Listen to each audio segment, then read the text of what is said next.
નમસ્કાર ખેડૂત મિત્રો. આજે આપણે રવિ ઋતુની અંદર થતો ખૂબ અગત્યનો પાક ઘઉં અને ઘઉંમાં આવતી ગાભમારાની ઈયળના પ્રશ્ન અને તેમનું નિયંત્રણ એ અંગે આપણે ચર્ચા કરીશું. ગાભમારી ઈયળની જો ઓળખની વાત કરીએ તો આ ઈયળ છે એ સામાન્ય રીતે રતાશ પડતી અને કાળા ઢબકાવાળી હોય છે. આ ઈયળ છે એ ડુંડીની અંદર ઉમળી ડુંડીની અંદર દાખલ થઈ અને અંદરથી જે ગર્ભ છે એ ગર્ભ ખાઈ જાય છે. એને કારણે એમને ગાભમારીની ઈયળ આપણે કહીએ છીએ. ગાભમારીની ઈયળ છે એ ઘઉં ઉપરાંત પેડી,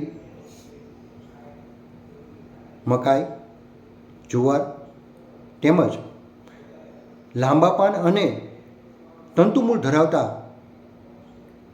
નીંદણની અંદર ઉપર પણ તે નભે છે. ગાભમારાની ઈયળની વાત કરીએ તો એ સાંઠાની અંદર દાખલ થઈ અને ગર્ભ ખાય અને મોટી થાય છે. ઘણી વખત એ રેશમના તંતુ જેવો તાંતણા ઉપર ટીંગાય અને એક પાન ઉપરથી બીજા છોડના પાન ઉપર તે જતી જ હોય છે અને એને કારણે બીજા છોડને પણ તે ટૂંકમાં એના થડમાં દાખલ થઈ અને નુકસાન કરતી હોય છે. ગાભમારાની ઈયળનું નુકસાનની વાત કરી જોઈએ તો એ જે ડુંડીની અંદર દાખલ થઈ અને ગર્ભ ખાઈ જાય છે ત્યારબાદ એ ડુંડી છે એ સુકાવા લાગે છે અને ટીપ્સ ઉપરથી એની ટીપ છે ત્યાંથી એ સુકાય છે અને એમને હાથથી ખેંચતા એ સરળતાથી ટૂંકમાં છોડથી જુદી પડી જાય છે. હવે આવા નુકસાન આપણે ઘણી વખત એકલ દોકલ છોડમાં પણ જોવા મળે છે અથવા તો ઘણી વખત જો વધારે પડતું એટેક હોય તો ઘણા બધા છોડની અંદર આ નુકસાન કરતી હોય છે. આના નુકસાનની અંદર જો નિવારણની વાત કરીએ તો ઓછું નુકસાન હોય તો આવા જે નુકસાનવાળા છોડ છે એને મૂળમાંથી ઈયળ સાથે ઉપાડી લઈ અને એમનો નાશ કરીએ તો પણ આપણે ઈયળનું નિયંત્રણ કરી શકીએ છીએ.